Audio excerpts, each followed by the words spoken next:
नमस्कार विद्यार्थियों, श्रीमती मोहरी देवी तापड़िया कन्या महाविद्यालय जसवंतगढ़ के यूट्यूब चैनल पर एक बार पुनः मैं आपका हार्दिक स्वागत और अभिनंदन करता हूं।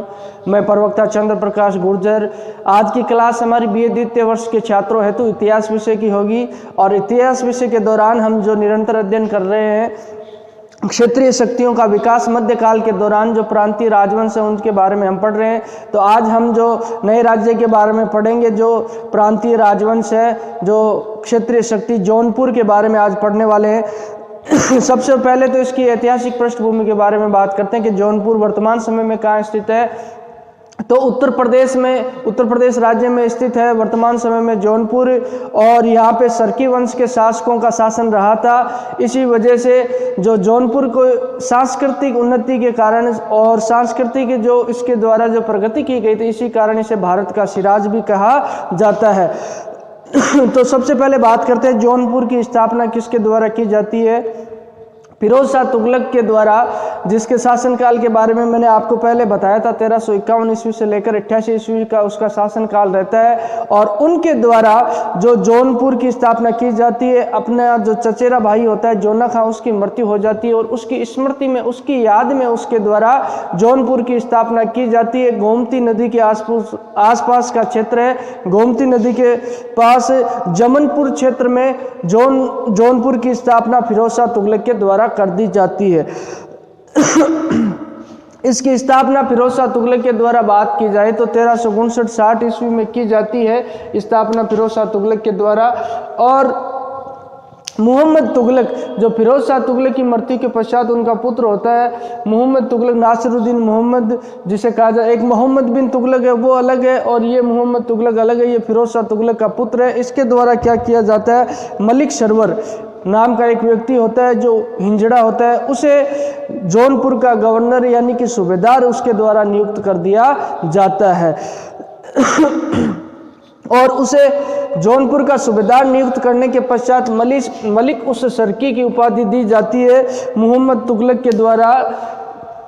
जो मलिक सरवर को मलिक उस सरकी यानी कि पूर्व का स्वामी की उपाधि दे दी जाती है मोहम्मद तुगलक के द्वारा, और उसे वहाँ का सूबेदार नियुक्त कर दिया जाता है।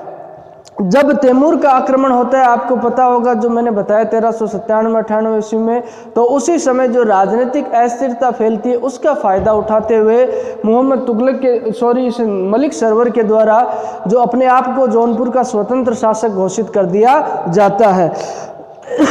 हालांकि इसके द्वारा सुल्तान की उपाधि धारण नहीं की जाती है। अपने आप को जो दिल्ली सल्तनत है केंद्रीय सत्ता से अलग कर लिया जाता है। अधीनता उसकी अस्वीकार इसके द्वारा कर दी जाती है। 1399 ईस्वी में मलिक सरवर की मृत्यु हो जाती है। मलिक सरवर की मृत्यु होने के पश्चात, चूंकि ये हिंजड़ा था, इसके कोई बेटा नहीं था, पुत्र नहीं था, इसके द्वारा दत्तक पुत्र यानी कि एक व्यक्ति को गोद लिया गया। तो इसके द्वारा लिए गए दत्तक पुत्र जो गोद लिया गया मुबारक शाह, वह शासक बनता है 1399 ईस्वी में, और 3 सालों के पश्चात ही जल्दी उसकी मृत्यु हो जाती है 1402 ईस्वी में। और सबसे पहले जौनपुर में सुल्तान की उपाधि धारण की जाती है मुबारक शाह के ही द्वारा, जो सुल्तान की उपाधि धारण की जाती है। अब मुबारक शाह की मृत्यु हो जाती है 1402 ईस्वी में। 1402 में इसमें मृत्यु होने के पश्चात इनका जो उत्तराधिकारी शासक बनता है वह इब्राहिम शाह सरकी बनता है, और ये सरकी वंश का सबसे महानतम शासक था और महानतम शासकों में इसकी गिनती की जाती है। इसके समय जो सांस्कृतिक भौतिक उन्नति जो जौनपुर के द्वारा की गई वह अत्यधिक सराहनीय है। इसका शासनकाल 1402 ईस्वी से लेकर 1440 ईस्वी तक रहता है और महान शासकों में ये गिना जाता है। इसी समय बात की जाए तो दिल्ली से जो जौनपुर के संबंध है, उन संबंधों में जो खिंचाव और तनाव इसी के समय आ जाता है, और इसके द्वारा इब्राहिम शाह सरकी के द्वारा बंगाल को भी जीतने का प्रयास किया जाता है, लेकिन उसे जीतने में ये असफल रहता है। सिराज-ए-हिंद की उपाधि इसके द्वारा धारण की जाती है इब्राहिम शाह द्वारा। ऐसे क्वेश्चन परीक्षा में कहीं से पुटअप हो सकते हैं कि सिराज-ए-हिंद की उपाधि किसके द्वारा धारण की गई, तो इब्राहिम शाह सरकी के द्वारा धारण की जाती है। और इसी वजह से जो जौनपुर है इसे भारत का सिराज कहा जाने लगता है। भारत का सिराज इसलिए कहा जाता है क्योंकि यहाँ पे सांस्कृतिक उन्नति बहुत अच्छी रहती है, और कई विद्वानों को इसके द्वारा आश्रय दिया जाता है। और उनके द्वारा कई साहित्यों की रचना, इसके समय ग्रंथों की रचना की जाती है। तो इसी वजह से जो जौनपुर को भारत का सिराज कहा जाने लगता है। और इसी के समय जौनपुर की जो प्रसिद्ध मस्जिद है, ये अगर आपसे पूछ लिया जाए अटाला मस्जिद कहाँ पे स्थित है, तो अटाला मस्जिद की बात की जाए तो ये जौनपुर में स्थित है, उत्तर प्रदेश में। इस मस्जिद का निर्माण पहले से चल रहा था, लेकिन इब्राहिम शाह सरकी के समय इस मस्जिद का निर्माण पूर्ण हो जाता है।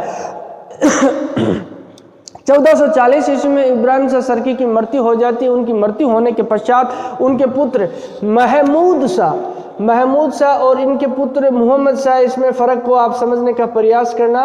और इब्राहिम शाह के पुत्र महमूद शाह है जो सिंहासन पर बैठते हैं, ये भी अपने पिता की भांति योग्य शासक रहते हैं। और इनके द्वारा जो चुनार के किले को जीत लिया जाता है और कालपी के किले को जीतने का प्रयास किया जाता है, उसमें ये सफल नहीं हो पाते हैं। चुनार दुर्ग है जो प्रसिद्ध दुर्ग है, इसे जीत लिया जाता है महमूद शाह के द्वारा। और दिल्ली पर भी जो बहलोल लोधी उस समय शासक था, लोधी वंश के शासकों की बात की जाए तो बहलोल लोधी उस वक्त दिल्ली का शासक था, जिस वक्त महमूद शाह ने आक्रमण किया दिल्ली पर, लेकिन उसे असफलता मिलती है, सफलता नहीं मिलती है। तो ये महमूद शाह की उपलब्धियां रहती। इनके पश्चात, इनकी मृत्यु के पश्चात इन्हीं का पुत्र मोहम्मद शाह सिंहासन पर बैठता है। मोहम्मद शाह अयोग्य शासक रहता है। कुछ समय पश्चात ही जल्दी मोहम्मद शाह के भाई हुसैन शाह यानी कि महमूद शाह के दूसरे पुत्र हुसैन शाह के द्वारा अपने भाई की हत्या कर दी जाती है और वह जौनपुर के सिंहासन पर बैठ जाता है। हुसैन शाह कुछ समय के लिए ही जौनपुर के सिंहासन पर बैठ पाता है, क्योंकि हुसैन शाह के समय जो लोधी वंश के शासक, दिल्ली का लोधी वंश का शासक था, क्योंकि दिल्ली से जो जौनपुर की पहले से शत्रुता चल रही थी, उसी समय जो दिल्ली के शासक बहलोल लोधी ने जौनपुर पर आक्रमण कर दिया और हुसैन शाह को पराजित कर दिया। उनको पराजित करने के पश्चात जौनपुर का विलय उनके द्वारा दिल्ली में कर लिया जाता है। और हुसैन शाह जो बंगाल का शासक है अलाउद्दीन हुसैन शाह, इसके पास शरण ले लेता है, उसके पास चला जाता है। तो इस तरीके जौनपुर का विलय दिल्ली सल्तनत में हो जाता है। लेकिन दिल्ली सल्तनत में कुछ जो नियुक्तियां उनके द्वारा की जाती है, तो उनके द्वारा भी जो स्वतंत्र होने का प्रयास किया जाता है, लेकिन वो स्वतंत्र होने में सफल नहीं हो पाते हैं।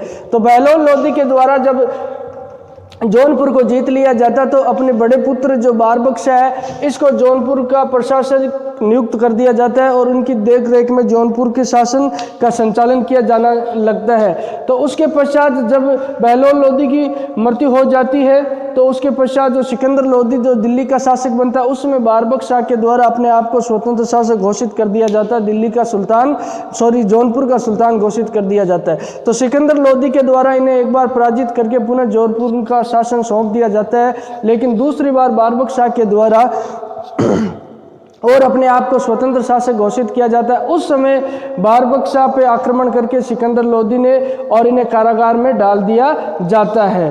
तो बारबक शाह के द्वारा भी प्रयास किया जाता है। इसमें ये बारबक शाह है जो लोधी वंश के हैं, ये असफल होते हैं। इनके पश्चात जो जलाल को नियुक्त कर दिया जाता है, जलाल को नियुक्त करने के पश्चात बात की जाए तो ये इब्राहिम लोधी का भाई होता है, बहलोल लोधी का लड़का होता है जलाल।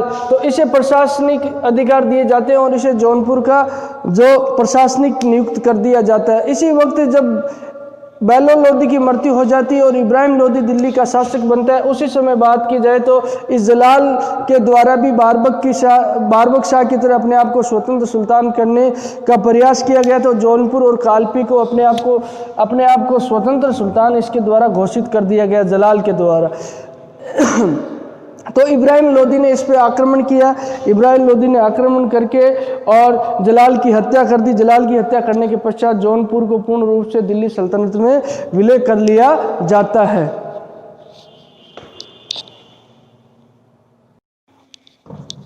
तो विद्यार्थियों, आज की क्लास में हमने जौनपुर राज्य के बारे में पढ़ा, जो मध्यकाल के दौरान छोटा सा राज्य रहता है और वर्तमान समय में ये उत्तर प्रदेश में स्थित है, जिसकी स्थापना फिरोज शाह तुगलक के द्वारा की जाती है। फिरोज शाह तुगलक के द्वारा अपने चचेरे भाई जोना खां की स्मृति में, यानी उनकी याद में, जिनकी अकस्मात मृत्यु हो गई थी, उनकी याद में इस जौनपुर को बसाया गया था और जमनपुरा क्षेत्र था और गोमती नदी के पास इसे बसाया जाता है। और वहाँ पे जो उनके द्वारा दिल्ली शासकों के द्वारा जो गवर्नर नियुक्त, सूबेदार नियुक्त किए जाते हैं, उनमें से मलिक सरवर एक हिंजड़ा होता है, जो मोहम्मद तुगलक, जो फिरोज शाह तुगलक का पुत्र होता है, उसके द्वारा वहाँ का सूबेदार नियुक्त किया जाता है और उसे मलिक उस सर्की की उपाधि दी जाती है, जिसी कारण से जौनपुर के शासकों को सर्की वंश के शासक कहा जाता है। इस उपाधि के कारण ही जो उन्हें सर्की वंश के शासक कहा जाता है। जौनपुर में शासन करने वाले कौन से थे? सर्की वंश के शासक थे। ऐसे क्वेश्चन पूछे जा सकते हैं, प्रतियोगिता परीक्षा में भी पूछे जाते हैं। मलिक सरवर जो हिंजड़ा रहता है, इसके कोई पुत्र नहीं होता है और इसके द्वारा अपना उत्तराधिकारी घोषित किया जाता है। जो एक पुत्र को गोद ले लिया जाता है, उसके पश्चात उसके दत्तक पुत्रों के द्वारा और उनके वंशों के द्वारा शासन किया जाता है, जिसमें जो मलिक सरवर के द्वारा मुबारक शाह को गोद लिया जाता है। मुबारक शाह के पश्चात मुबारक शाह का उत्तराधिकारी इब्राहिम शाह के द्वारा शासन किया जाता है, जो जौनपुर के महान शासकों में गिने जाते हैं। उसके पश्चात इब्राहिम शाह के पश्चात उनके पुत्र महमूद शाह के द्वारा शासन किया जाता है।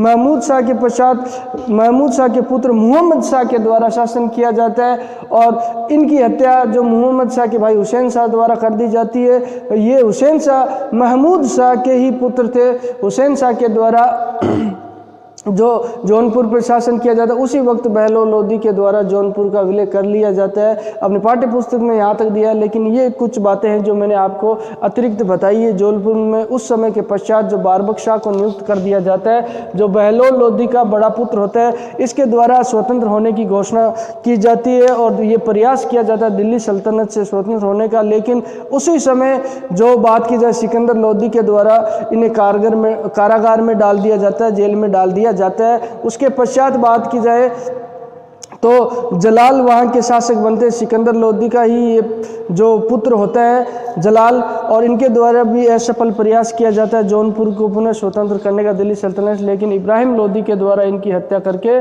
जौनपुर का पूर्ण रूप से जो दिल्ली सल्तनत में विलय कर लिया जाता है। तो ये जो क्षेत्रीय शक्तियों के विकास के तहत जौनपुर राज्य का जो क्षेत्र रहता है उत्तर प्रदेश क्षेत्र में, और यहाँ पे इन शासकों अमुक शासकों के द्वारा शासन किया जाता है। बोलिए यहाँ तक आपको कोई चीज़ समझ में नहीं आई हो, किसी तरह की समस्या हो, शंका हो, तो आप निसंकोच पूछ सकते हो। जो शैक्षणिक व्हाट्सएप ग्रुप है उसके माध्यम से आप अपनी बात पहुँचा सकते हो, और किसी तरह की राय और सुझाव वो भी आपके आमंत्रित है। तो आज की क्लास के लिए बस इतना ही, और कल अलग राज्य के बारे में अगली क्लास में हम पढ़ेंगे। तो सभी विद्यार्थियों का एक बार पुनः बहुत बहुत धन्यवाद।